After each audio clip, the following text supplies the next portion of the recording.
Il dit, quand tu viendras, apporte le manteau que j'ai laissé à Troas, chez Capus, et les livres. Les livres ici, le grec qui traduit livre, c'est biblion. C'est comment? Voilà, biblion, c'est des petits livres. Et les livres que vous avez, ce sont des petits livres que j'ai écrits. Amen. Et biblion aussi, c'est joli parce qu'il y a Bible dedans. Pour dire que les livres sont inspirés de la Bible. Ce n'est pas des extases que j'ai eues pendant que j'étais au 8e ciel. Et puis, Satan a téléchargé des choses dans mon esprit. Non, c'est des choses qui sont venues de la méditation de la parole de Dieu. Amen. Donc, vous avez dans le paquet un livre que j'ai écrit qui s'appelle Le Dévouement. Ok. Amen. Vous avez un deuxième livre qui est celui du Bishop Dag, Loyauté et déloyauté. Ok. Tout ça, ça vous est, c'est cadeau. Amen. Et puis vous avez un calepin dedans, un bloc-notes pour noter. Assurez-vous qu'il y ait un stylo. Amen. Donc il n'y a pas de raison que tu ne prennes pas note. Amen. Dis à ton voisin, il n'y a pas de raison. Tu n'as pas d'excuse. Tu n'as pas d'excuse. Tu dois prendre note et tu prendras note forcément. Amen. Donc c'est pour vous dire qu'on vous aime, c'est pour vous apprécier, vous dire merci d'être venu à notre première édition de Japrep. Jérémie chapitre 17 verset 16. Jérémie chapitre 17 verset 16. Notez toutes les références que je vous donne parce que les références sont prophétiques. Jérémie 17 verset 16.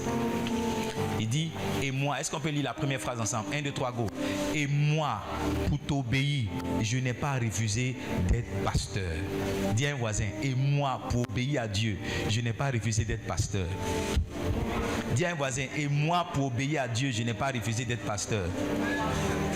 Et moi, pour obéir à Dieu, je n'ai pas refusé d'être pasteur.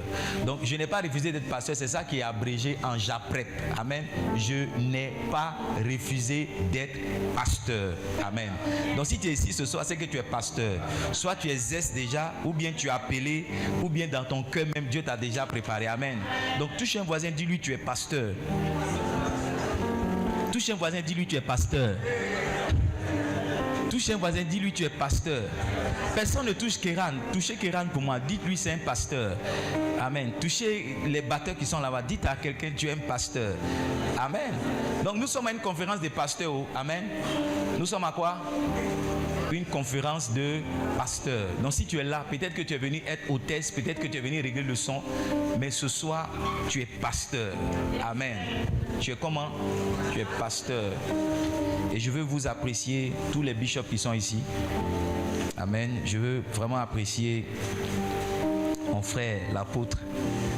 Amen. J'ai marché des prophètes, j'ai dit que je suis prophète. Maintenant, je crois que je serai un apôtre bientôt. Amen.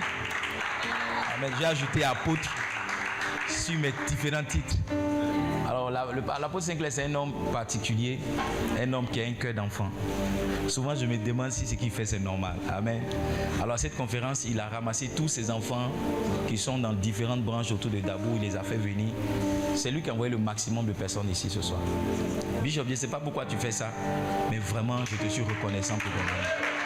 Merci pour ton amour. Merci pour le cœur que tu as. Oh, c'est comme ça que vous acclamez pour l'apôtre. Merci pour... Ce que je vois avec toi, c'est que il y a des choses qui me sont arrivées parce que j'ai suivi certains hommes et j'enseigne ces choses-là. Mais avec toi, je vois que ce que j'enseigne est vrai. Je vois qu'on devient comme ses amis et les gens avec qui on est associé. Si ton ami monte d'avion, tu vas monter d'avion. Oui, si ton ami a une voiture, tu vas avoir une voiture. Si ton ami a une église climatisée, ton église sera climatisée. Oui. Si ton ami a des millionnaires, tu auras des millionnaires.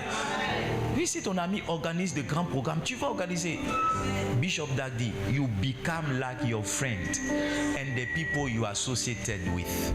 Tu deviens comme tes amis et les gens avec qui tu es associé. Ça demande beaucoup d'humilité pour un pasteur d'écouter son ami pasteur. Mais souvent, c'est la clé. C'est la clé. Et à Dabou, ici, il y a quelque chose qui nous fatigue, c'est il se prend pour qui? Qu'est-ce qu'il veut montrer? Il est le dernier arrivé. Quelqu'un peut être le dernier arrivé et puis avoir le mandat d'être roi. Amen. Yes. Je ne sais pas si les pasteurs lisent leur Bible, mais ne lisent pas leur Bible. Joseph, ce n'était pas l'aîné de Jacob. David, ce n'était pas l'aîné d'Isaïe. Donc, rien ne dit que les premiers seront les premiers. La Bible même dit que les premiers seront les derniers. Et les derniers seront les premiers. Alléluia. Donc, Dieu dans sa préscience et Dieu dans son pouvoir discrétionnaire de donner qui il veut ou bien quoi il veut à qui il veut. Dieu peut choisir qui il veut dans une saison pour aider les autres. Et ça demande beaucoup d'humilité pour reconnaître que quelqu'un a quelque chose choses que je n'ai pas. Et aller s'asseoir pour que Dieu, ce que je n'ai pas là, que tu as, que tu parles ou que tu dises, pour que je reçoive ça. Et je vois ça avec le pasteur Sinclair. Et à côté du pasteur Sinclair, je vois beaucoup de pasteurs aujourd'hui qui sont dans le répit, comme le pasteur Benjamin, comme le pasteur Gaumont qui est toujours là avec son épouse, comme le pasteur Guy Martial, comme le prophète Nyagne. Je vois ça avec beaucoup d'hommes de Dieu. Le prophète Djedmel qui est là avec son épouse. Des hommes, des prophètes authentiques, mais qui viennent s'asseoir au milieu de nous avec une grande humilité pour apprendre, pour recevoir. Vraiment les bishops, que Dieu vous bénisse abondamment. Je mets la main sur le cœur, je vous dis merci. Bishop Koti, vraiment merci à vous tous d'être venus. Si je n'ai pas cité votre nom, je le citerai demain. Ne vous fâchez pas, amen. Je sais que vous êtes convertis, amen. Amen. Amen. Amen. Donc merci d'être venu. C'est la première édition.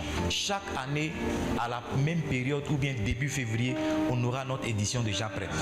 Et on va aller de gloire en gloire, d'élévation en élévation, de puissance en puissance. Je me suis posé la question, Seigneur, est-ce que je suis légitime pour enseigner à des pasteurs? Est-ce que moi, quand l'appel a commencé à sonner, en fait c'est dans mon appel. Vous savez, l'appel de chacun de nous est un package. Mais selon les saisons, il y a des choses qui s'activent. Donc en réalité, toi-même, tu ne sais pas tout ce que Dieu a investi en toi. C'est année après année, exercice après année, que tu vas découvrir qu'en fait, toi-même là, tu es prophète. Tu as commencé comme évangéliste, mais il y a prophète dans toi. Tu vois? Et en faisant la prophétie, en exerçant, tu vas voir qu'en fait, même là, toi-même, ton ministère, mais ce n'est pas prophète. Hein. André, tu es un peu apôtre façon là, parce que tu sens que tu commences à aimer l'implantation d'église, tu sens que tu as une facilité à recevoir des terrains, tu sens que tu as une facilité. Donc, personne ne peut savoir tout l'investissement que Dieu a placé en lui au début même de son appel. Et je pense que c'est la sagesse de Dieu pour ne pas qu'on tombe dans la folie. C'est la sagesse de Dieu pour ne pas que quelquefois on active certaines choses précipitamment. Tu peux avoir un ministère prophétique et puis Dieu va te demander alors que tu commences de chercher des âmes. Tu vois, mais si Dieu te dit au départ que tu es prophète, tu vas vouloir chercher des âmes avec la prophétie. Et cette prophétie-là peut te conduire à la folie, ça peut te détruire. Donc Dieu dans sa sagesse va cacher certaines choses qu'il a investies en toi. Et au fur et à mesure que tu seras en train de faire le ministère, dans tes retraites et dans tes moments de prière, Dieu va te dire, regarde, la saison est venue maintenant que tu actives ça en toi. La saison est venue que tu actives ceci. Je venais une fois au bureau et puis Dieu m'a dit, regarde, tu ne peux pas aider le peuple de Dieu si tu n'es pas prophétique. J'ai dit, ça veut dire quoi? Il dit, tu ne peux pas aider le peuple de Dieu si c'est venir enseigner, prier, partir. Tu dois commencer à dire ce que je te montre et tu dois commencer à opérer dans une dimension prophétique. Voici comment j'ai décidé de me faire appeler prophète. Ouais, souvent je le dis avec le sourire, mais je dis ça parce que Dieu s'est révélé à moi pour dire, il y a une dimension en toi qui est activée. Et j'ai vu le prophétique activer, le prophétique être réel parce que j'ai accepté que ça aussi, ça fait partie de mon appel. Vous savez, excusez-moi, mais certains parmi nous, on a reçu l'enseignement traditionnel de nos pères qui est tel que tu es évangéliste, tu meurs évangéliste. Tu es prophète, tu meurs prophète. Ce n'est pas toujours vrai. Mon père spirituel m'a dit, dans une saison, Dieu peut te susciter pour faire du bien à un peuple. S'il n'existe pas de prophète, Dieu peut te susciter comme le prophète pour aider le peuple. S'il n'existe pas d'apôtre, Dieu peut te susciter comme... Et le pasteur Mohamed est venu confirmer cet appel. Pour nous dire qu'en réalité, nous sommes des serviteurs de Dieu. Nous sommes des pasteurs pour dire que nous sommes des serviteurs de Dieu. Mais Dieu, dans une saison particulière de notre vie, peut activer une certaine dimension. Donc quand tu sens que ton cœur est en train de partir vers les âmes, ne dis pas non, c'est contre mon appel. Je vais laisser l'évangélisation à quelqu'un d'autre. Ou bien quand ton cœur est en train de partir vers le prophétique, ne dis pas non, mon appel c'est être pasteur. Je vais laisser le prophétique au pasteur. Ou bien quand tu sens que ton appel est en train de partir vers l'apostolat, ne dis pas non, mon Dieu m'a appelé à être une église et ça suffit. Non, laisse Dieu te conduire dans ce qu'il a prévu dans chaque saison. Laisse Dieu te conduire dans ce qu'il a prévu dans chaque saison. C'est alors que toi-même tu verras les choses que Dieu a investies en toi. Et c'est alors que tu verras ton ministère prospérer. Beaucoup de personnes, vous allez voir, stagnent dans un niveau de leur ministère parce que la saison est venue pour Dieu ou bien pour eux, pour elles de faire autre chose, mais elles sont attachées aux anciennes choses. Donc moi dans cette saison, j'ai cherché la face de Dieu. Et Dieu m'a dit, regarde, Dieu m'a dit, ouais, avant quand un pasteur vient me voir, je lui dis, oh, moi voici où je vais et puis je suis béni. Voici je vais. Donc j'attirais les pasteurs. Puis Dieu m'a dit, regarde, c'est pas tout le monde qui doit aller où tu vas. Parce que c'est pas tout le monde qui a l'esprit là. C'est pas tout le monde qui a l'argent. C'est pas tout le monde qui a le cœur. C'est pas tout le monde qui a l'humilité pour aller où toi tu vas. Et Dieu m'a dit, il y a quelque chose que j'ai placé en toi. C'est pourquoi j'attire certaines personnes vers toi pour que tu puisses les aider avec la chose que j'ai placée en toi. J'ai dit, ah mais Seigneur, comment ça marche? Je me sentais comme un peu déloyal déloyal vis-à-vis des gens avec qui je marche. Non, tu m'as dit non, tu n'es pas déloyal. Chacun d'entre eux aussi a des hommes qui reconnaissent leur esprit et qui apprécient leur grâce. Donc je t'amène des gens qui reconnaissent l'esprit que tu as et qui apprécient la grâce que tu as afin que tu puisses les aider. Donc en méditant chercher la face de Dieu, Dieu a commencé à me donner des versets. Et l'un des premiers versets que Dieu m'a donné, c'est 2 Corinthiens chapitre 1. Est-ce que je parle ici? 2 Corinthiens chapitre 1, lisons les 6 premiers versets. 2 Corinthiens chapitre 1, les 6 premiers versets. Paul, apôtre de Jésus-Christ par la volonté de Dieu, et le frère Timothée à l'église de Dieu qui est à Corinthe et à tous les saints qui sont dans toute la caille. Verset 2. Que la grâce et la paix vous soient données de la part de Dieu notre Père et du Seigneur Jésus-Christ. Verset 3. Béni soit Dieu le Père de notre Seigneur Jésus-Christ, le Père des miséricordes, le Père de toute consolation. Ça commence à venir. Il dit qu'il nous console dans toutes nos afflictions, afin que par la consolation dont nous sommes l'objet de la part de Dieu, nous puissions consoler ceux qui se trouvent dans quelque affliction. Dieu m'a dit, regarde, il y a des étapes par lesquelles je t'ai fait passer par le ministère pour t'enseigner toi, afin que tu puisses enseigner certaines personnes. Je t'ai apporté certaines consolations dans ton ministère afin qu'avec ces mêmes consolations-là, tu puisses aider ou dire d'autres personnes. Donc, ce que je fais aujourd'hui, c'est aussi ça fait partie aussi de ton appel. Parce que ce qu'un homme voit, il peut l'avoir. Ce qu'un homme aperçoit, il peut le recevoir. Donc, ce que tu as vu, tu l'as reçu. Yes. Ce que tu as aperçu, tu l'as reçu. Donc, le temps va venir, toi aussi, tu vas rassembler des pasteurs et tu vas organiser ta conférence de pasteurs pour aider les pasteurs qui sont en Chine, pour aider les pasteurs qui sont en Égypte, pour aider les pasteurs qui sont aux États-Unis, pour aider les pasteurs qui sont en Birmanie, pour aider les pasteurs qui sont en Chili, pour aider les pasteurs qui sont en France, pour aider les pasteurs qui sont aux États-Unis, pour aider les pasteurs qui sont en Espagne. Parce que Dieu t'a donné ce mandat-là aussi. Verset 5. Verset 5. On lit jusqu'au verset 6. Il dit car de même que les souffrances de Christ abondent en nous, de même notre consolation aussi abonde par Christ. Chers frères et sœurs, le ministère c'est beaucoup de souffrances. Le ministère, ministry is suffering, c'est beaucoup de souffrances. Et si vous n'avez rien pour vous consoler, vous allez déprimer très rapidement. Si vous n'avez pas un homme pour vous assister, si vous n'avez pas des messages pour vous consoler, vous allez déprimer rapidement. Parce que le ministère, s'il y a un mot par lequel je peux définir le ministère, c'est la souffrance. Est-ce que vous voulez que je vous parle un peu de souffrance? Vous voulez que je parle un peu de souffrance? Acte chapitre 9, verset 15. Dieu parle à Ananias, il parle à Ananias de Paul. Et voici ce qu'il dit de Paul. Acte chapitre 9, verset 15. Il dit, mais le Seigneur lui dit, va, car cet homme est un instrument. Nous sommes des instruments que Dieu a choisis. Il dit, pour porter mon nom devant les nations. N'est-ce pas vrai que j'ai parlé des nations tout à l'heure? J'ai cité le Chili, c'est pas ça. J'ai cité la France, c'est pas ça. Il dit, devant les rois et devant les fils d'Israël. Verset 16. Verset 16, please. Il dit, je lui montrerai ce qu'il doit souffrir pour mon nom. Quand Dieu appelle un homme, il y a des choses pour lesquelles il doit souffrir pour le nom de Dieu. Donc le ministère, si tu n'as pas quelqu'un qui te console, si tu n'as pas une forme de coach, une forme de père spirituel, une forme de mentor qui t'apporte la consolation dans certains moments, le ministère va te faire déprimer.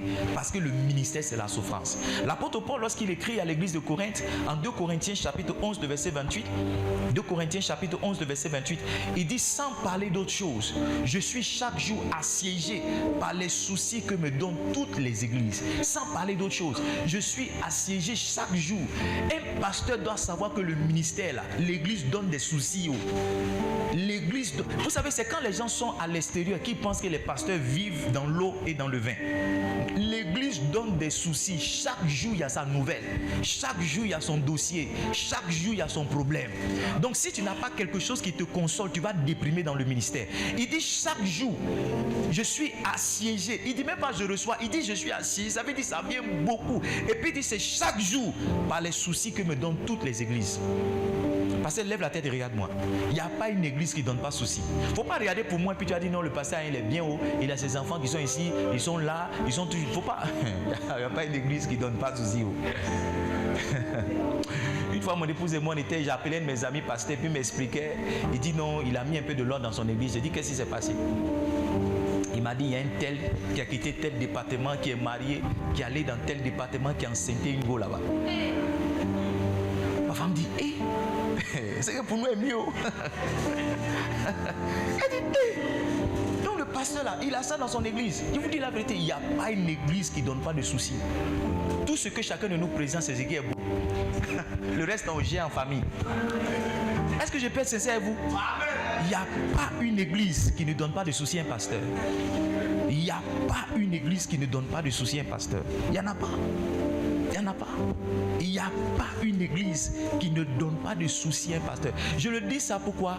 Pour ne pas que tu cherches la paix à l'extrême. Pour ne pas que tu déprimes dans les soucis. Il faut que tu manges quand il y a les problèmes. Il faut que tu grossisses quand il y a les... Parce que c'est ce qui est normal. C'est ce qui est normal. Laissez-moi aller plus loin pour vous dire que l'église même là, ce n'est pas le rassemblement des gens parfaits. L'église, c'est le rassemblement des gens qui sont imparfaits. Un pasteur, c'est comme un mécanicien pour réparer de bonnes voitures. Vous savez, l'illusion dans laquelle on est quelquefois, c'est qu'on s'attend à recevoir de bonnes personnes. Donc quand quelqu'un vient à l'église, on s'attend à recevoir quelqu'un qui a un bon comportement, quelqu'un qui comprend tout. C'est faux. Les premières personnes qui viennent à l'église sont des gens malades. Jésus-Christ dit, je ne suis pas venu pour les bien portants, je suis venu pour les malades. Les gens qui viennent à l'église souffrent. Les gens qui viennent à l'église sont maladroits. Les gens qui viennent à l'église sont malhonnêtes. Les gens qui viennent à l'église transportent toute forme de démons. En fait, c'est parce que tu es loin que Dieu envoie cette qualité de personne afin que par ton onction et par ton ministère, les gens changent. Donc, pasteur, c'est normal que des gens bizarres soient autour de toi. C'est normal que des gens bizarres soient autour de toi. Dieu t'a donné le mandat pour les transformer, pour les amener à être meilleurs. Et j'ai posé la question au Seigneur. J'ai dit, mais pourquoi tous ceux qui viennent là, ils viennent pour me raqueter, ils viennent.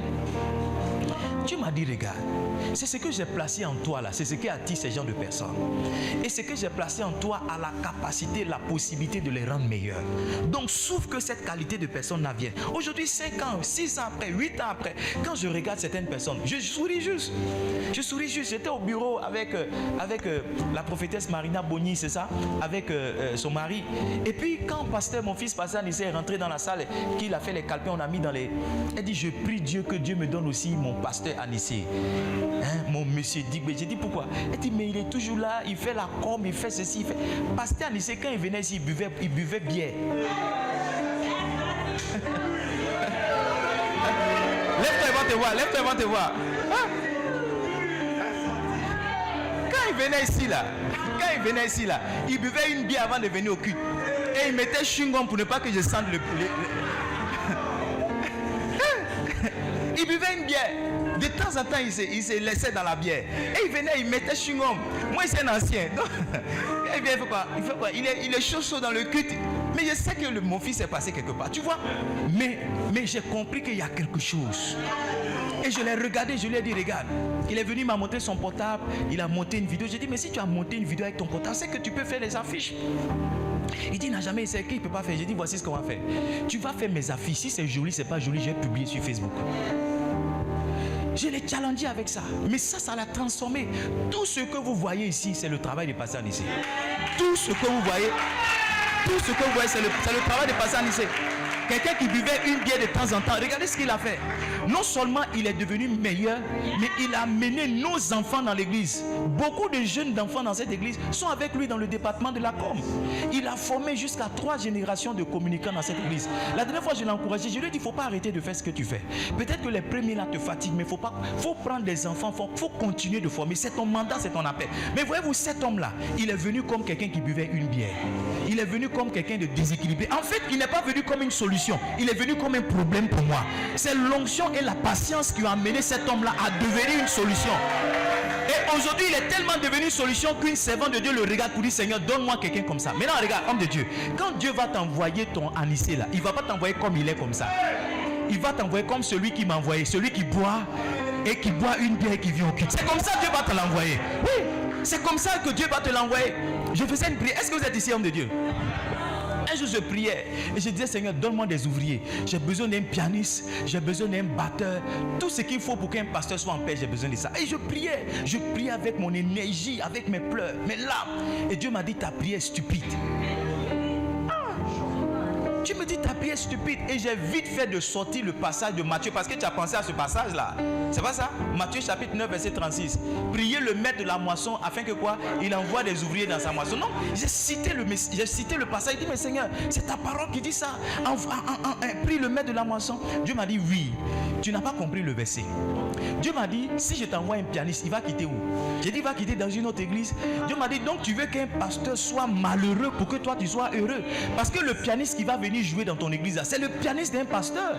Tu veux des chants? J'ai dit, oui, je veux des chants. Il dit, oui. Il dit, mais les chants vont quitter où? J'ai dit, ils vont quitter dans une autre église. Il dit, donc tu veux qu'un autre de mes serviteurs soit malheureux pour que toi tu sois heureux. Tu veux que j'enlève des chants dans une autre église pour remplir pour toi? Tu fais une mauvaise prière. J'ai dit, oui, c'est vraiment ma prière stupide quand même. Comment je peux vouloir le malheur d'un pasteur pour que je sois heureux? Comment je peux être heureux comme ça? Dieu m'a dit, regarde, chaque personne qui vient ici est un potentiel ouvrier. Dieu m'a dit, chaque personne qui vient ici est un potentiel ouvrier. Dieu m'a dit, c'est ta formation et ta patience qui va amener chaque personne à devenir un ouvrier. Frères et sœurs, chers pasteurs, il n'y a pas quelqu'un dans cette église qui faisait quelque chose qu'il fait ici, qu'il faisait ailleurs. Tous mes enfants que vous voyez ici, pour beaucoup d'entre eux, c'est ici ils ont appris. C'est ici ils ont appris à parler. C'est ici ils ont appris à chanter. C'est ici ils ont appris à jouer au piano. C'est ici ils ont appris à se tenir devant une caméra. C'est ici ils ont appris à faire quoi? C'est ici ils ont appris à tout faire. Pasteur Diane dit, elle est la première. C'est ici ils ont appris à tout faire. Antui, il est venu ici comme traducteur. Son premier travail dans cette église, on l'a mis, il faisait traducteur. Quand je parle en français, il parle en anglais. Je l'ai mis sur la sono. Ça fait 3 ans il est sur la sono. Je n'ai aucun problème. Mais demandez-lui s'il faisait la sono avant. Non. Chaque potentiel soula qui vient dans votre église. Le message a commencé comme ça. Chaque prostituée qui vient dans ton église, c'est ta responsable du service d'accueil qu'elle a. C'est ta responsable du service d'accueil qui est là. Mais tu vois, c'est ta formation et ta patience. Mon fils Do est en train de dormir parce qu'il ne se sent pas bien. Il est notre pasteur à Tia-Salé. Do, il me conduisait. Souvent, il vient me chercher. Il a un peu bu. Oui, il est un peu tapé. Mais aujourd'hui, c'est notre pasteur. C'est notre pasteur. L'ouvrier que Dieu va t'envoyer, il ne ressemble pas à un ouvrier. Il a le visage d'un drogué. Alors la conférence, ça me plaît. J'ai dit, l'ouvrier que Dieu va t'envoyer là, il ne ressemble pas à un ouvrier. Il a le visage d'un drogué. C'est ta patience et ta formation qui va mener ce drogué là, qui va mener cette prostituée là à être un serviteur, à être un ouvrier. Donc vous qui priez pour que nos pianistes quittent nos églises pour aller chez vous là, vous faites de mauvaises prières. Ça va pas arriver.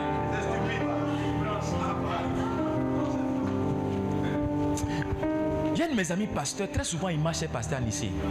Et je dois lui parler. Vous savez ce que je vais lui dire? Je vais lui dire, mon fils là, tu ne sais pas quand il va quitter Dame. Tout le temps qu'il fait avec toi, tu n'es pas sage si tu ne trouves pas quelqu'un qui va former. Tu n'es pas sage si tu ne trouves pas un de tes fils que tu vas mettre dans son sein pour dire à Nissé, permets que cet enfant là devienne comme toi. Parce que le jour il partira, où est-ce que tu vas l'avoir? Il sera sur son église là-bas. Lui il a formé beaucoup de personnes. Oui, il y a beaucoup de choses que Pasteur Nissé fait. Les enfants sont en train d'attraper. Il a formé beaucoup de personnes. Le jour il va partir. Il aura laissé quelque chose pour la relève. Mais toi il n'aura rien laissé pour toi. Non, ne te contente pas, ne te limite pas à sa présence à côté de toi. Mais profite en te faisant former toi-même. Ou bien en trouvant quelqu'un dans ton église pour te faire former, pour se faire former. Vous êtes calme, cher pasteur. Beaucoup d'entre vous, vous avez laissé partir vos ouvriers. Vous avez laissé partir vos lieutenants, vos hommes de main, vos femmes de main, vos filles de main. Vous les avez laissés partir. Pasteur Richard, aujourd'hui, il a marié ma fille. Mais je ne suis pas sûr que s'il avait vu ma fille quand elle venait dans cette église, il allait dire non, je veux la fille là. Je ne suis pas sûr. Je ne suis pas sûr. Je ne suis même pas sûr. Oui, Pasteur Richard, je ne suis pas sûr. Si tu avais vu Delphine quand elle venait là, je ne suis pas sûr que tu allais dire non. Tu allais dire non, celle elle est possédée. Tu allais dire mais celle-là, non. Quand mon mère te dit non, il faut marier ma fille, tu as dit non, Pasteur, tu ne m'aimes pas. Comment tu peux me donner une fille possédée comme ça? Mais tu vois, la patience et l'onction ont amené quelqu'un qui n'avait l'air de rien à devenir quelqu'un de meilleur aujourd'hui. À devenir un lieutenant à côté de son papa. À devenir une femme de main, un homme de main à côté de son papa. Donc, cher pasteur, je pense que l'une des clés que le Seigneur nous donne ce soir, c'est par l'onction qu'il nous a donné et par la sagesse de la formation, amener n'importe qui dans l'église à devenir un ouvrier. Devenir un ouvrier. Ça demande la patience. Ça demande du cœur. Mais tu sais, moi je crois que la loyauté se sème. La loyauté est une sémence. Est-ce qu'on me voit bien? C'est pas trop noir? Un peu noir. La loyauté est une sémence. La loyauté est une sémence. Les gens qui sont devenus quelque chose à côté de toi te seront redevables à vie.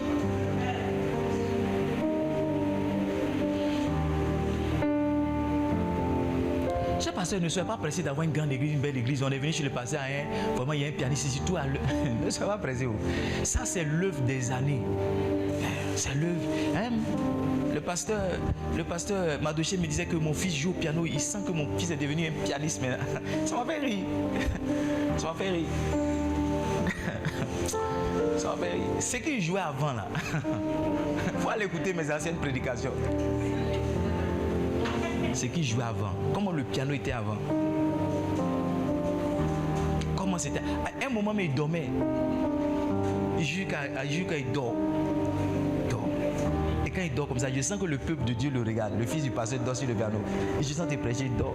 Et lui, au moins, c'est chaud. Il dit, lève-toi, laisse le piano. Tu vois, ça demande de la patience. Il n'y a pas un ouvrier qui sera votre ouvrier qui va venir comme ça chanter. Non. Quand vous lisez la Bible, le modèle par lequel on fait des ouvriers, c'est le modèle de prendre des gens comme Pierre, impulsifs, de prendre des gens comme Matthieu, des voleurs, de prendre des gens comme ceci. Et puis par la formation pendant 3 ans, en fait maintenant des apôtres. Ne soyez pas pressés. Ne soyez pas pressés d'avoir une chante qui chante jusqu'à... Aïe, les filles qui chantent, avant qu'elles viennent chanter, comme ma femme dit, les dégameuses là sont venues encore. Oui. Pendant qu'on se prépare, qu'elles sont... Parce que vous avez les nouveaux chantes là, dès qu'ils viennent là, ils prient pas, ils prennent les micros, ils commencent à chanter. Vous avez les gens comme ça dans votre église, non? Donc dès qu'elles viennent, elles commencent à chanter. Ma femme veut comment? Les dégameuses là sont venues. Et puis je dis à ma femme, non, ne dis pas ça. Les dégameuses là, un jour elles vont chanter, on va pleurer dans l'église. Et c'est ce qu'on vit. Chaque dimanche, quand je vois les photos là, je vois des gens en larmes dans l'église. Je ne vois pas quand les gens sont en train de pleurer, c'est dans les images que je vois.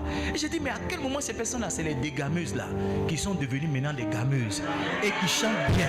Et les gens pleurent dans les champs. Oui, les gens pleurent dans les champs. Les gens pleurent dans les champs. Mes filles là, elles chantent aujourd'hui, mes yeux sont fermés.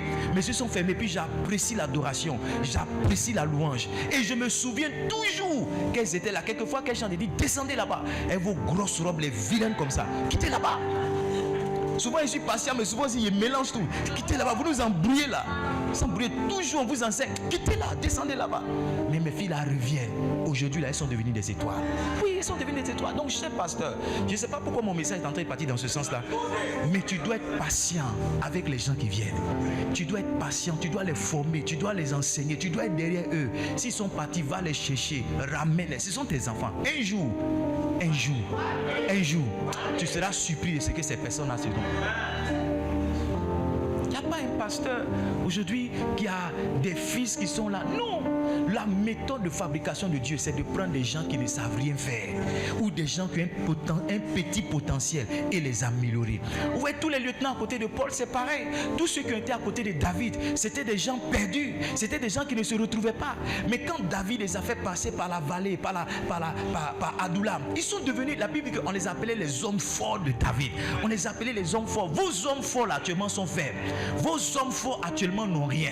Vos hommes forts actuellement sont malheureux. Vos hommes forts actuellement sont bizarres, sont des prostituées, sont des voleurs. Mes chers pasteurs, c'est votre formation, c'est votre patience, c'est l'amour que vous allez investir en ces personnes-là. C'est ce qui va faire que ces personnes-là seront meilleures demain. Est-ce que vous êtes patient? Le travail du pasteur, c'est un travail de patience. Être avec quelqu'un. Ah, Seigneur, c'est ça. Être avec quelqu'un. Être avec quelqu'un. Pendant que je suis en train de parler comme ça, il y a certains d'entre vous, le Saint-Esprit a commencé à vous mener le visage de certaines personnes pour leur dire. Quand Dieu a fini de me parler comme ça dans cette prière, vous savez ce que j'ai fait? J'ai choisi des filles jolies dans l'église, un peu qui brillent un peu. J'ai dit samedi, venez. Quand elles sont venues, j'ai dit vous êtes le service d'accueil. Je leur ai montré comment elles doivent s'arrêter, comment elles doivent faire ceci, comment elles doivent faire cela. J'ai pris mon fils, je l'ai mis sur le piano. J'ai pris mon deuxième garçon, je l'ai mis sur la batterie. J'ai commencé à placer des gens comme ça. J'ai pris ma femme et dit tu es la dirigeante du culte. Elle dit elle ne sait pas parler. J'ai mis des gens comme ça. Et j'ai continué la formation. Formation. Non, voici comment faire. Voici comment tu dois te tenir. Voici comment tu dois faire. Voici comment tu dois jouer. Mon fils, quand on finit le culte comme ça, je l'envoie. Je prends les vidéos d'un autre homme de Dieu. Et puis je dis écoute la mélodie quand le pasteur est en train de prêcher. Essaie de reproduire la même chose. Il reproduit mélodie, quand on vient citer la mélodie que tu as écoutée là, souvent il a oublié. Il dit arrange-toi, il retrouve la mélodie, ça revient, c'est comme ça on fait. Je prends mes filles souvent en répétition, je dis on vient, aujourd'hui on chante pas, on va regarder le cul de quelqu'un d'autre. Et puis on regarde comment les filles là sont habillées, regarde comment elles chantent, tu vois, quand elles chantent là, voici comment elles font les envolées, voici comment elles font le cœur. Doucement, je me suis assis, tous les départements, je me suis investi. Aujourd'hui, je peux dormir un peu. Oui, je peux dormir un peu. Je vous dis, en toute humilité, je peux dormir un peu. Je peux dormir un peu, puis pasteur Anissé sera en train de travailler. Je peux dormir un peu, mon épouse sera en train de travailler. Mais à un moment, je ne dormais pas. J'étais celui-là qui veillait à ce que tout soit bien, qui veillait. Mais aujourd'hui, avec la formation de la première, deuxième, troisième génération qu'on a eue, je peux dormir en paix. Donc, cher pasteur, ne croyez pas que vous allez prier, puis un pianiste va quitter en Angleterre pour dire non, le Seigneur m'a appelé de venir servir dans ce ministère. Ça ne va pas arriver. Si quelqu'un vient et puis dit Dieu m'a dit, c'est un problème qui t'a amené.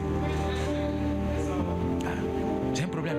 Et ceux-là, ils vont venir s'attacher à certaines personnes dans l'église. Et puis au bout d'un moment, ils vont partir. Ils vont aller commencer leur propre église, mais avec les personnes avec qui ils se sont attachés dans votre église. Non. La méthode de travail de Dieu, c'est de prendre toujours quelqu'un et puis mettre à côté de lui des vauriens. En fait, c'est pas que les gens là valent rien. Il y a quelque chose que Dieu a placé en eux, mais il faut un activateur, un allumeur de grâce, un activateur de destinée. Et pasteur, tu es un activateur de destinée. Il y a des gens qui sont autour de toi, mais tu ne sais pas ce que ces gens-là encore valent. Quand tu vas activer leur destinée, tu vas voir qu'en réalité, ces gens-là, ils transportent une lumière qui est plus grande que toi. Le privilège que tu auras, c'est que lorsque ces personnes-là seront en train de briller, elles vont dire ton nom. Voici ton nom. Pasteur Anissé, chaque fois qu'il fait ses formations, il met ma photo. La première chose qu'il dit dans sa formation, il fait sortir une photo de moi. Et puis il dit, qu'est-ce que tu dis même? Qu'est-ce que tu dis? C'est comme ça qu'il commence ses conférences. Lui aussi, il a des conférences où il forme les gens. Et il fait sortir ma photo. Je ne suis pas à ces conférences, mais ma photo sort là-bas. J'ai le privilège d'être célébré, d'être connu. Pourquoi? Parce que j'ai été patient avec un homme. Parce que j'ai encouragé. Un homme avait déjà une lumière en lui. Il était déjà une lampe. Je suis venu celui pour l'allumer. Et aujourd'hui, je bénéficie de sa lumière. Chaque fois qu'il est vu, il permet aussi que je sois vu. Chaque fois qu'il est célébré, il permet aussi que je sois célébré. Chaque fois qu'il reçoit, il vient dans mon bureau et dit, je suis allé quelque part. Voici la dîme de ce que j'ai reçu. Beaucoup de patients ne savent pas ça. Leur stratégie, c'est comment, oui, ça passe pas par le panier. Leur stratégie, c'est comment ils vont prendre le chantre de l'autre. C'est comment ils vont prendre le responsable de l'autre. C'est comment ils vont prendre. Non, cher pasteur, c'est la sorcellerie. Vous n'allez pas prospérer comme ça. Soyez patient. Soyez patient avec vos gars. Soyez patient avec vos éléments. Si vous-même, vous n'appréciez pas les gens que Dieu vous a donnés, eux-mêmes, ils ne pourront pas s'apprécier. Ouais. Et je pense que l'un des combats que j'ai eu avec mon épouse, c'était à ce niveau-là. Quand moi j'appréciais les gens que j'avais, que mon épouse trouvait que bon, ils ne faisaient pas bien le travail. Moi j'appréciais toujours. Même actuellement, ce n'est pas parfait, mais je sais toujours apprécier. Si vous n'appréciez pas les hommes que Dieu vous a donnés, vous n'allez jamais voir le meilleur en eux. Parmi les gens que Dieu... Je parle à un pasteur ici, c'est pas dans mon point, mais je parle à un pasteur. Parmi les gens que Dieu vous a donnés, il y a les millionnaires. Parmi les gens que Dieu vous a donnés, il y a les milliardaires. Mais vous ne savez pas apprécier les 5 francs qu'il vous donne maintenant. Vous ne savez pas apprécier les 500 qu'il vous donne. Vous ne savez pas apprécier les 1000 francs. Vous plaignez que les offrandes ne sont pas beaucoup. Vous plaignez que les gens ne donnent. Vous plaignez que vous avez trop prêché, les gens vous ont donné 2000 seulement. Vous plaignez que c'est 600 seulement. Parmi les gens qui vous donnent 600, demain ils viendront vous donner 600 000. Mais c'est savoir apprécier ce qu'ils font maintenant qui vont vous amener plus loin. Ne tombez pas aussi dans la concurrence. Sachez bénir Dieu pour ce qu'il fait pour un autre. Oui. Parce que dans beaucoup de choses que vous aurez, Dieu va le donner à vos frères avant vous. Oui. Beaucoup de choses que vous allez demander à Dieu, il va donner au voisin d'abord. Et c'est votre cœur vis-à-vis de ce que Dieu a fait pour le voisin. C'est ce qui va attirer la chose vers vous. Quand vous allez montrer de la jalousie, Dieu va dire que vous n'êtes pas digne de recevoir cela. Parce que si c'est vous seulement qui devez, un pasteur à côté de toi, ses ouvriers, ça prospère. Bénis Dieu pour sa vie. Si tu peux faire une sémence, fais une sémence. Mais ne dis pas, oh, il a fait ceci. Parce que souvent, il y a des gens qui veulent justifier par d'autres moyens. Ils veulent justifier la grâce. C'est-à-dire, le travail que tu as fait, il va dire, par exemple, moi j'ai entendu certaines personnes dire non, il donne l'argent aux gens, c'est pourquoi il vient dans son église. Je disais à un pasteur, je ne sais pas qui était dans mon bureau, je lui disais que nous on est tous bénévoles. Chez nous, s'il n'y a pas un salarié, mieux encore quand on fait un programme comme celui-ci là, les bénévoles qui travaillent, que j'insulte dans le travail, donnent leur argent encore pour que le travail ait lieu, pour que le programme ait lieu. Donc ils ne travaillent pas seulement, mais en plus ils font le sacrifice d'apporter leurs ressources. Donc s'il te plaît, ne regarde pas la chose de l'un pour dire non, c'est parce que. Il y a des clés, il y a des sagesses que les gens mettent en pratique pour avoir certains résultats. La grâce de Dieu agit, mais il y a aussi des clés, il y a aussi des sagesses. Il faut aller demander comment tu as fait. Comment tu as fait? Un pasteur est venu ici, c'était ma consécration. Il est venu à ma consécration. Est-ce que je parle ici? Est-ce que je parle ici? Il est venu à ma consécration et il dit non. Quand on s'est retrouvé, il dit non, j'étais à ta consécration, j'ai été. Vraiment, ça m'a touché. Il dit qu'est-ce qui t'a touché? Il dit non, tes enfants, il y avait tel groupe, ils avaient tel modèle, il y avait tel groupe, ils avaient ton t-shirt, il y avait ta photo dessus, il y avait ceux-là, ils étaient en tunique, ceux-là, ils étaient comme ça. Il dit, je suis allé prier Dieu pour que Dieu me donne des gens aussi comme ça. Il dit, it is not a matter of prayer. C'est pas une question de prière, mon frère. C'est pas prière. Moi aussi, j'essaie de prier comme toi, c'est pas prière. Viens, je vais t'expliquer, je te dis le secret. Les gars, ne regardez pas le ministère de quelqu'un de loin et puis essayez de deviner comment il fait les choses pour que ça marche. C'est pourquoi j'aime l'apôtre Saint-Clair. Venez vous asseoir à ses pieds et demandez-lui comment tu fais ça. Quel résultat que tu as obtenu, par quoi est-ce que tu es passé, comment est-ce que tu as fait. Parce que c'est les mêmes sagesses qui donnent les mêmes résultats. Mais c'est la patience qu'un homme ou l'humilité qu'un homme a, peut-être d'aller apprendre, d'aller demander qui va lui donner des résultats. La conférence, si on arrête ce soir, je crois que quelqu'un sera béni. Parce que pour beaucoup d'entre nous, comment on va avoir des gens qui nous suivent? Comment on va avoir des gens? Et je vois d'abord ici comment quelquefois on se fait la guerre, quelquefois on se combat. On n'a pas besoin de se combattre. Dieu a déjà placé des lieutenants avec toi. Dieu a placé des généraux avec toi. Mais c'est comment tu vas les former, comment tu vas les aider pour qu'ils deviennent meilleurs. Voici comment tu auras des grands. Est-ce qu'on peut prier? On peut prier. Tu vas demander à Seigneur. Elle sera bientôt une conférence internationale. Elle sera une conférence qui va rassembler des gens qui vont venir de Paris, des gens qui vont venir de l'Afrique, des gens qui vont venir de partout. Vous avez la grâce d'être là au commencement. J'ai observé dans ma vie de ministre de Dieu que beaucoup de pasteurs ne savent pas être des anciens. Ils ne savent pas rester avec quelque chose qui commence jusqu'à ce que la chose qui n'a pas eu de forme ait une certaine forme et qui partage la gloire de cette forme-là avec eux.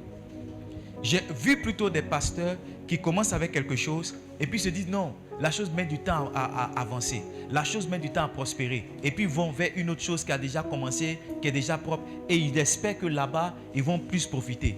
J'ai vu des pasteurs, au lieu de rester avec une chose qui n'a pas de forme au départ, être patient avec cette chose-là, travailler et bénéficier de cette gloire-là. Je les ai vus plutôt vouloir tomber dans quelque chose qui est tout fait pour avoir un nom dans cette chose. Beaucoup de choses que Dieu fait au départ n'a pas de forme. Les choses réelles de Dieu, ça n'a pas de forme. Au départ, ça ne ressemble à rien. C'est là, ce qu'on voit ce soir, on peut dire non, c'est joli, mais devant ce que Dieu a prévu, c'est encore rien. C'est encore sans forme. Le problème de beaucoup, c'est qu'ils ne savent pas rester au départ. Ils ne savent pas rester au commencement. Combien de personnes sont passées à côté de certains privilèges d'être au départ? Vous devez être l'ancêtre dans quelque chose. Vous devez être au début de quelque chose. Un jour, on doit raconter une histoire et vous devez dire non, j'étais là au commencement. J'étais là au début. Quand ça a commencé, j'étais là. C'est sous mes yeux même que ça a commencé. Ça n'a pas commencé sous mes yeux comme un spectateur, mais ça a commencé sous mes yeux comme un acteur. Yes. Le Seigneur m'a dit, être un ancien, ça donne à l'homme d'avoir beaucoup de grâce. Beaucoup de grâce. Et je vais partager ma propre expérience parce qu'on est là pour ça. On est là pour ça. Amen. Amen. Un ancien dans la Bible, c'est quelqu'un qui est un ancien. Hein? C'est quelqu'un qui a un certain âge. Mais un ancien, c'est aussi quelqu'un qui est une forme de pasteur. C'est pas ça?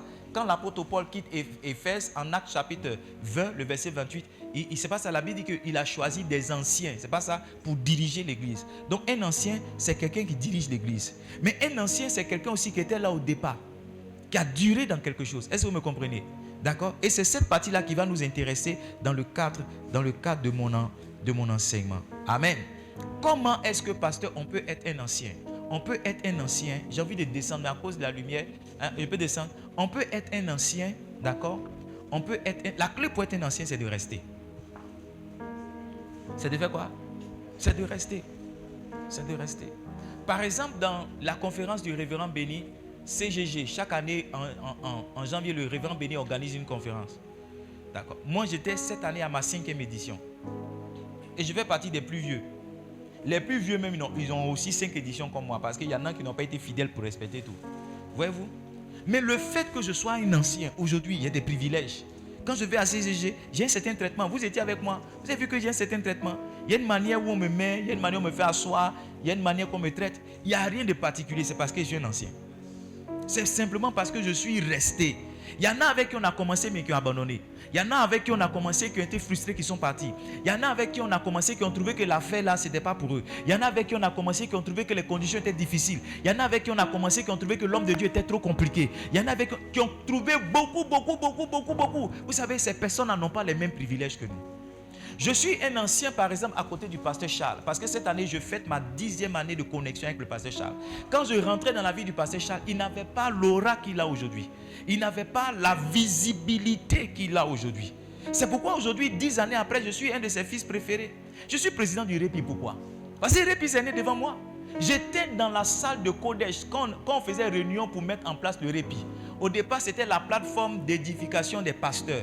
Et on était là pour se faire édifier lorsque le pasteur Mohamed a dit non, Dieu lui a donné la vision pour mettre en place un réseau. Et sur place, il a demandé à certaines personnes de réfléchir sur des départements. J'étais dans la salle. J'étais là. C'est mon ancienneté que Dieu a regardé qui m'a établi président ici à Dabou. C'est pas parce que je suis meilleur que les autres pasteurs. C'est parce que je parle plus que les autres pasteurs. C'est même pas parce que je suis plus proche du pasteur Mohamed. C'est à cause de mon ancienneté. Beaucoup d'entre nous, on ne sait pas être ancien dans les choses. Écoute-moi, même la grâce, l'appel que Dieu t'a donné là, c'est être ancien dans le ministère prophétique là, qui va t'amener à être un prophète d'un certain niveau. Tu me parlais d'un homme de Dieu aujourd'hui, tu me disais que l'homme de Dieu là, il dit il y a longtemps, il fait ce qu'il est en train de faire. Son propre père lui a demandé, mais comment ça se fait que tu vois aussi clairement comme ça spirituellement? Il dit, papa, je suis dedans il y a longtemps. C'est mon ancienneté qui m'a amené à ce niveau. Écoutez-moi, quand vous êtes nouveau dans quelque chose, vous ne pouvez pas vous épanouir comme il faut. Ça demande un certain temps dans un couloir pour avoir l'expression du couloir, pour avoir l'autorité dans le couloir, pour devenir même un exemple dans le couloir. Dieu ne donne jamais rien de grand aux novices et de nouveaux. Quand Paul parle à Timothée, il a dit que ça ne soit pas un nouveau converti. Parmi les gens que tu dois établir responsable à l'église, ne prends pas un nouveau, parce que les nouveaux ne savent pas tenir certaines choses. Il n'y a que les anciens qui peuvent prospérer dans certaines choses. J'ai envie de poser la question à un pasteur, dans quoi est-ce que tu es un ancien? Vous savez, nos vies et nos ministères ont des cycles parce qu'on est toujours en train de recommencer. On est toujours en train de recommencer dans les connexions. On est toujours en train de recommencer dans les amitiés. On est toujours en train de recommencer dans les paternités. On est toujours en train de recommencer. On n'est pas des anciens. On n'est pas des anciens. Quel est ton plus vieil ami? Ça me montre que tu as cette sagesse d'ancienneté ou bien que tu n'as pas cette sagesse d'ancienneté. Quand ton plus vieil ami, c'est seulement 5 années d'amitié, non, tu n'es pas sérieux. Tu dois avoir des amis avec qui tu as fait le primaire. Tu dois avoir des amis avec qui tu as fait la maternité. Je vous dis la vérité. Il y a certaines amitiés qui n'ont rien à voir avec le ministère, mais qui sont des amitiés qui sont bénies par Dieu. Il y a certains de nos amis qui sont des païens, qui nous soutiennent même dans le ministère que les gens qui sont des spirituels. Oui. Parce que ceux-là, on n'est pas rattaché à eux par rapport à un certain appel, mais on est rattaché à eux à l'âme. On est rattaché à eux par rapport à nos cœurs. Et ceux-là, ils ont plus de respect pour nous-mêmes que nos amis qui sont à gauche et à droite, qui se disent des hommes de Dieu. Oui, je vous fais une confidence. Mes gens qui me soutiennent dans le ministère, ils sont catholiques. Ce sont des gens que j'ai connus quand j'étais un soula, un danseur de bachengue en boîte. Oui. Oui. C'est ceux-là, quand je dois voyager, qui me donnent l'argent pour payer mon billet d'avion. C'est ceux-là, quand je fais une conférence comme ça, qui disent passer qu'est-ce qu'on peut faire. Ils m'appellent pasteur. Ils connaissent mon passé. Notre relation, ce n'est pas une relation dont il est devenu un pasteur. C'est une relation qui date il y a longtemps. Il y a des choses qui ne produisent de la valeur que dans le temps. Il y a des choses qui ne produisent de la valeur que dans... Il y a des choses que vous ne pourrez apprécier qu'après un certain temps. Donc si vous ne savez pas rester longtemps avec une certaine chose, il y a des choses que vous ne pourrez pas faire. Il y a des choses que vous ne pourrez pas avoir. Un homme de Dieu doit rester longtemps avec son message quelquefois pour bien me prêcher son message. Les premières fois quand tu prêches le message est bizarre. Mais à chaque fois tu restes le message. Tu restes le message. Tu restes le message. Arrivé un moment, toi-même tu deviens le message. Tu n'as plus besoin de notes. Tu n'as plus besoin de Bible. Tu n'as plus besoin d'une prière particulière. Le message c'est toi. Partout on te donne le micro, tu lâches le message. Partout on se trompe quand tu te donnes le micro, tu relâches le message. Parce que le message c'est toi. Quelle est la condition pour choisir le remplaçant de Judas? Regardez la condition. Pour dire que n'importe qui ne remplace pas Judas dans le ministère de Jésus. Il dit quoi? Lis avec moi. Il faut donc que parmi ceux qui nous ont accompagnés tout le temps, que le Seigneur était avec nous. Verset 22. Depuis le baptême de Jean jusqu'au jour où il était enlevé du milieu de nous, il y en a un qui nous soit associé comme témoin de sa résurrection. Ça veut dire celui qui devait remplacer Jean là, il devait avoir été là au début. Quand Jésus rentrait dans les eaux de baptême, devant Jean-Baptiste, c'est pas ça? Et jusqu'à sa mort, c'est parmi ces personnes-là qu'on devait choisir. Ça veut dire qu'un homme qui n'est pas un ancien se disqualifie d'avoir certaines positions dans certaines assemblées. Il y a des endroits où on ne va pas te choisir parce que tu n'es pas un ancien. Il y a des places où on ne va pas te donner parce que tu n'es pas un ancien. Tu n'es pas un ancien. Et souvent on tombe dans certaines frustrations, on dit non, on est là, il ne nous voit pas. Et on te voit, mais tu es nouveau. On te voit, mais tu n'es pas un ancien. Une église qui est sérieuse, une église qui est sérieuse n'élève pas les nouveaux. Non. Tu as besoin de prouver une certaine ancienneté. Écoutez, quand Bishop Dark, ou c'est Bishop, ou c'est révérend, il prend le micro et chacun rend un témoignage. Avant même que chacun prenne le micro, on donne son CV dans l'église. Il n'y a pas un bishop, et j'ai vu ça très rarement, qui n'a pas plus de 20 ans à côté de Bishop Dark. Il n'y a pas un bishop à côté de lui qui n'a pas plus de 20 ans. Quelqu'un qu'on a consacré bishop, en général, ils disent qu'ils étaient là depuis qu'ils étaient à l'université. Ils sont partis dans telle mission. Et quand on calcule le nombre d'années, c'est des gens qui ont 20 ans à côté du Père. C'est des gens qui ont 30 ans à côté du Père. Il n'y a pas un homme de Dieu sérieux qui élève des nouveaux. Il n'y a pas un nouveau aussi qui a une place de choix quelque part. Chacun d'entre nous doit justifier son ancienneté. Il doit montrer qu'il est resté il y a longtemps. C'est pourquoi il a certaines places. Parmi vous ici, il y a vos pères spirituels qui sont en train de vous observer. Ce n'est pas vos comportements qui sont en train d'observer. Ils sont en train d'observer le temps que vous allez passer avec eux. Parce qu'il y a des gens qui disent daddy aujourd'hui, demain ils disent dada.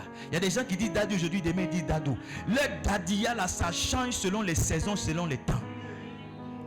Vous savez, nos pères spirituels, ce sont des vétérans. Ils ont vu le ministère avant nous. Les fils comme nous là, il y en a plein qui sont passés avant nous, qui ont fait certaines choses. Et maintenant, à cause de l'expérience, il y a certaines dispositions qu'ils prennent. Ça a pris au pasteur Charles Atukwasi 8 ans avant de dire mon fils. Avant que moi il m'appelle mon fils. Ça m'a pris 8 années. 8 années, quand il me voit, il dit pasteur, évangéliste, docteur, évangéliste. Pour que pasteur Charles Atu dise mon fils, il a fait 8 ans à côté de lui. Parce qu'il y en a qui sont venus avant moi, qui ont voulu prendre son nom juste pour se faire voir, qui ont voulu se mettre à côté de lui sur une affiche pour qu'on parle de lui aussi.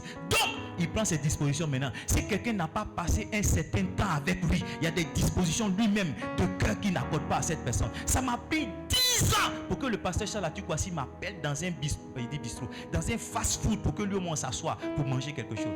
10 ans. 10 ans. Nous aujourd'hui là, on veut non, c'est mon père spirituel, je lui ai dit que c'est mon père spirituel, mais pourquoi il ne me reçoit pas au bureau? Toujours je dois passer par la secrétaire. Tu es nouveau. Non, tu es nouveau. Est-ce que vous êtes ici? Laissez-moi vous donner quelques avantages d'être un ancien. Premier avantage d'être un ancien est reconnu. Il faut noter la reconnaissance. Nombres chapitre 11 verset 16. Quand tu es un ancien, tu ne peux pas être assis quelque part. Et puis on va pas remarquer ta présence. Est-ce que vous êtes là? Si tout de suite, pendant qu'on est là, si un ancien ouvre la porte qui rentre, j'ai arrêté ma prédication. Il a dit, s'il vous plaît, est-ce qu'on peut se tenir debout? On va apprécier l'arrivée de... Tu n'as pas remarqué ça? Est-ce que toi, quand tu vas en retard, toi, mais quand tu vas en retard, tu sors là-bas, dehors là. Un ancien peut venir en retard, mais un nouveau, il n'est pas autorisé à venir en retard. Un nouveau, quand il vient en retard, il rase les murs. Un ancien, il annonce son arrivée, va dire au pasteur que le pasteur est là, protocole, on rentre, on dit bon, où papa va s'asseoir, on fait une place et puis il vient s'asseoir. Un nouveau ne peut pas faire ça. Un nouveau n'a pas ce droit. Il n'a pas le droit d'arrêter la prédication. Jamais. Jamais. J'ai dit quoi? Nombres chapitre 11 verset 16. Ensemble, l'Éternel dit à Moïse, assemble auprès de moi 70 hommes, des anciens d'Israël, de ceux que tu connais comme anciens du peuple et ayant autorité sur lui. Amène-les à la tente d'assignation et qui s'y présente avec moi. Un ancien bénéficie de reconnaissance. On ne peut pas ignorer la présence d'un ancien. Jamais. Quand je vais chez le pasteur, laissez-moi partager cette témoignage. Quand je vais chez le pasteur Charles, je suis forcément reconnu. Dis, le pasteur est venu. Le pasteur est venu. On trouve une place pour moi. On trouve une place devant. Je suis un ancien. Je suis un ancien. Il a créé un groupe. Le cas, c'est son anniversaire. Donc, on a créé un groupe dans lequel on se prépare pour fêter ses 50 ans. Et chacun de nous met une histoire avec le pasteur Charles. Et moi, j'ai mis une histoire. Mon histoire avec le pasteur Charles dit, mon histoire date de janvier 2015. Et j'ai mis la preuve de mon histoire. Les gens disent, waouh, Waouh, waouh. Donc le gars, on dit pasteur, c'est pas un nouveau gars. Il y a longtemps, il est là. Non, il y a longtemps, je suis là. Parce qu'il n'y a aucun nouveau qui reçoit une place de choix. Il n'y a aucun nouveau qui reçoit une place de reconnaissance. Frère, si vous voulez qu'on vous reconnaisse, vous devez être des anciens. Il n'y a aucune vie dans laquelle vous allez partir, puis demain, on va vous soulever sur un tableau. Non! Vous devez passer un certain temps dans la ville. Vous devez passer un certain temps dans la ville. Vous devez passer un certain temps avec le message. Nos pères, les David de Yedepo, on dit non, c'est les apôtres de... Vous savez depuis combien de temps ils prêchent le message? Aujourd'hui, on parle de l'apôtre Yeshua seulement. Vous savez depuis combien de temps le monsieur la prêche? Non. La dernière fois passée, Yannick nous disait que lui, il est passé, ça fait 20 ans. Faut pas, ne regardez pas sa forme, mais ça fait ce qu'il fait ça. Ça fait 20 ans il fait ça. Quand tu penses qu'il est né hier, ou bien comme on parle de lui maintenant, tu penses que c'est hier il a commencé, et puis pouf, ça n'existe pas. Ça n'existe pas. Il dit ce qu'il fait là, ça fait 20 ans organisé le programme, ça fait 20 ans il est dedans. Nous on ne veut pas être des anciens. On est des pasteurs fast-food, on est une génération fast-food. On veut 40 jours de jeûne, une imposition des mains de 3 pères spirituels, une grosse offrande, et puis c'est fini. On porte croix, un gros boubou, et puis maintenant on est apôtre international. Ça ne marche pas comme ça. Ça ne marche pas comme ça. Tu dois être un ancien. Tu dois être un ancien. Tu dois être un ancien. Écoutez, c'est peut-être ma première conférence. Même parler au pasteur, il y a longtemps, il fait ça. De façon informelle, il y a longtemps, il fait ça. Il y a longtemps, il fait ça. C'est peut-être de façon officielle la première conférence des pasteurs. Mais parler au pasteur, il y a longtemps, il fait ça. Il y a longtemps, il fait ça. Et quand tu m'écoutes, tu vas voir que beaucoup de mes prédications sont des prédications pour pasteurs. Si tu lis mes livres, tu vas voir que mes livres sont des livres pour pasteurs. Il y a longtemps, Dieu me prépare pour ça. Donc, je ne suis pas sorti hier pour dire non, il y a une révélation, maintenant je dois... Non! Il y a longtemps, je m'exerce à la chose. Il y a longtemps, je tâtonne le terrain. Il y a longtemps, je me vois dans la chose. Il y a longtemps, j'approche certaines personnes. Il y a longtemps, je conseille certains pasteurs. Il y a longtemps, je coach certains pasteurs. Il y a longtemps, je suis dans ce rôle-là. On doit apprendre à être des anciens. Les anciens chanteurs. Il n'y a personne qui commence avant-hier et puis devient star aujourd'hui. Non, sinon on ne va pas durer. Pour rester dans le temps, Dieu doit prendre le temps de bâtir une fondation avec toi.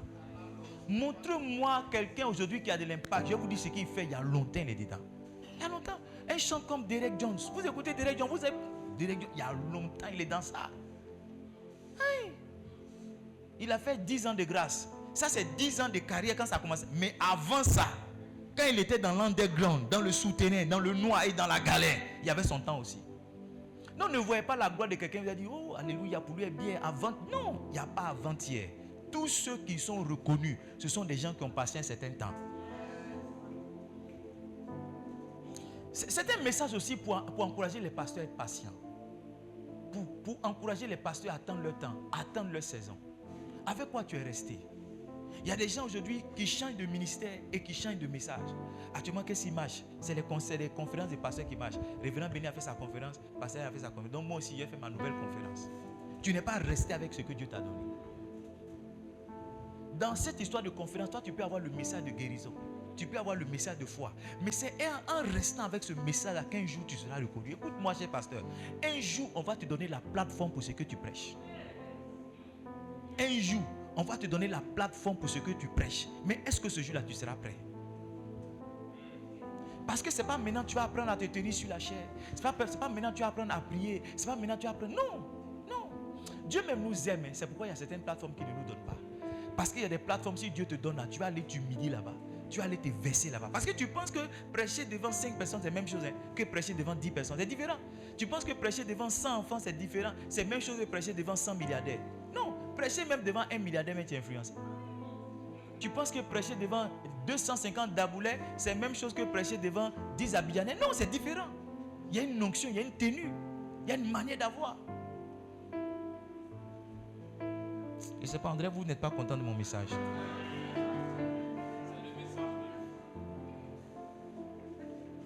Les anciens reçoivent ceci en deuxième. Les anciens reçoivent l'autorité. N'avez-vous pas remarqué que dans vos familles, là, on demande à l'aîné d'avoir l'autorité sur vous? Qui est l'aîné ici? Qui est l'aîné ici? Tous les aînés commandent les autres. Parce qu'ils sont là avant. Tous les aînés. Nous, on n'est pas aînés, là, on a souffert un peu. Hein. Qui n'est pas aîné comme moi? Il y a une combine que les parents font avec les aînés. Hein. Chez vous aussi, ils ont fait ça?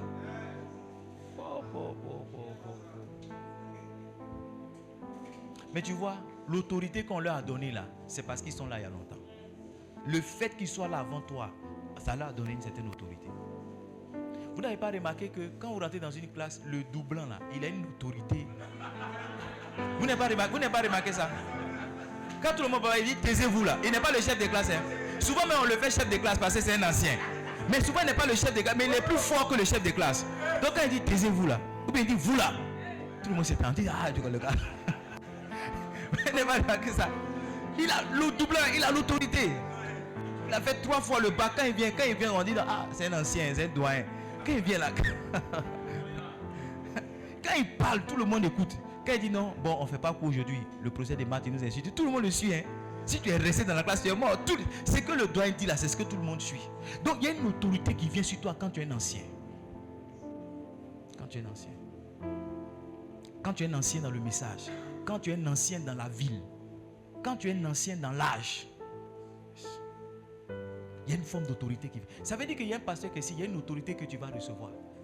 Quand tu vas rester, de rester avec le message. Même quand tu es un ancien à côté de ton père spirituel, tu as une autorité naturelle. Naturelle sur ceux qui viennent. Ils ne comprennent pas ces femmes. Ils disent non, mais celle-là, elle se prend pour qui? Elle est là il y a longtemps. Elle est là. Elle peut te donner quoi dans l'église. Ça va aller quelqu'un. Moi, il n'y a pas un nouveau qui va avoir un problème. Hey, mes anciens, surtout mes passés. Puis. Et, non. Tu n'as jamais raison même. Après, il a appelé mon passé pour dire Joe, doucement. Hein. Mais sur place là, tu as tort. Non, tu as tort. Quel courage même tu vas avoir même pour envoyer la femme même devant moi pour dire non, il y a telle personne. Tu sais depuis qu'elle est là? Tu sais depuis qu'elle est là? L'ancienneté confère l'autorité. L'ancienneté confère l'autorité.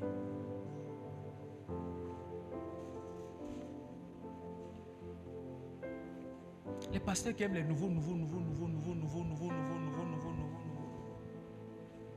Arrêtez. Restez. Comment? Restez. Reste avec ton message. Reste avec ton église. Ta petite église là, reste avec ça. Il ne faut pas regarder l'église du pasteur hein, ou bien l'église du prophète. Reste. On est resté ici. Hein. Le pasteur qui m'a demandé, on a fait comment on est resté. On est resté année après année, ça a changé. Année après année, on est resté. Avec 2600 d'offrandes. Nos premières offrandes, c'était 2600. Je donnais 1000 francs, ma femme donnait 500, ma belle me donnait 500, puis il y a quelqu'un qui donnait 100 francs. Non, il y a le groupe là, les autres donnaient 600. Voilà. Moi, je donnais 1000 francs, ma femme donnait 500, ma belle me donnait 500. Ça faisait 2000. Maintenant, les 600 là, le peuple. On est resté à 2600. On est resté le même message. Le Seigneur m'a fait remarquer que les messages que je prêche dans cette saison-là, c'est les messages que j'ai prêchés avant. Hein. Les messages que je prêche en 2025, 2024, j'ai déjà prêché ça. J'ai prêché en janvier, mon premier message de janvier, c'était devenir des bâtisseurs de l'église. J'ai prêché ça l'année dernière en février. C'est le même message que j'ai prêché. C'est-à-dire, je suis avec le message. Je suis en train de rester la chose. Et j'ai observé que ce que j'ai prêché cette année, c'était plus puissant. Il y a une autorité qui est venue dans le message. L'année dernière, quand j'ai prêché, les gens ont dit Amen, ils sont partis. Cette année, quand j'ai prêché, j'ai dit qui veut être bâtisseur? Ils sont venus. Toute l'église est venue. Quelque chose s'est ajouté au message. Ton premier message, ou bien ça peut taper poteau, mais si tu restes ça, ça va commencer à te rapporter quelque chose. Si. L'apôtre Yeshua seulement, il dit ce que je prêche là, c'est pas maintenant. Il dit aujourd'hui quand je prêche, il y a beaucoup de personnes. Il dit ce qu'il y a longtemps, il dit ça. Et moi, je suis allé écouter ses anciennes prédications. Il y a longtemps, il dit les mêmes choses. Mais maintenant là, parce qu'il est resté avec le message, il y a une forme d'autorité qu'il a. Il y a une forme d'impact qu'il a. Cher pasteur, s'il vous plaît, on n'est pas en concurrence. J'ai dit à mes enfants qu'on n'a pas la même heure à l'horloge de Dieu. Chacun de nous a une heure à l'horloge de Dieu. Quand l'horloge, ton horloge, un bishop, ton horloge qui est au ciel là, il y a une heure qui est dessus. Ce n'est pas mon heure. C'est comme aujourd'hui, actuellement, il est quelle heure? Il est 23h05 en Côte d'Ivoire. Mais ce n'est pas l'heure qu'il fait à Paris. Ce n'est pas l'heure qu'il fait aux États-Unis. Donc chacun a son heure. Il ne faut pas regarder mon heure pour dire non, je sais pas ça, il fait jour. Je vais m'habiller quand il fait jour. Non, chez toi il fait nuit, va dormir. Va dormir. Le jour va se lever là-bas. Chez toi, il fait nuit. Va dormir. Va dormir. Reste. Reste. Il y a beaucoup qui se disent non, c'est ça qui marche. Oh non, maintenant c'est ça qui marche. C'est ça qui marche. Non. Aujourd'hui, regardez, j'ai un petit pasteur comme moi. J'ai l'autorité ici sur beaucoup de pasteurs. C'est parce que je suis un ancien du répit. Le répit est né devant moi. Je suis un ancien. Je suis un ancien.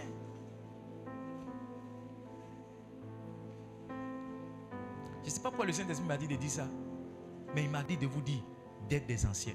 On n'a même pas encore abordé, je suis juste en train de préparer, je sens qu'on va rester comme matin. Je n'ai même pas encore abordé le thème même de la conférence. Je n'ai même pas encore abordé le thème. Est-ce que quelqu'un s'ennuie? Je n'ai même pas encore abordé le thème. Parce que dit t'ennuies. Troisième chose que l'ancienneté confère. L'ancienneté confère l'honneur. Elle confère quoi? Elle confère quoi? L'honneur. Tous les anciens sont toujours honorés. On leur donne une place devant. Tu n'as pas remarqué ça?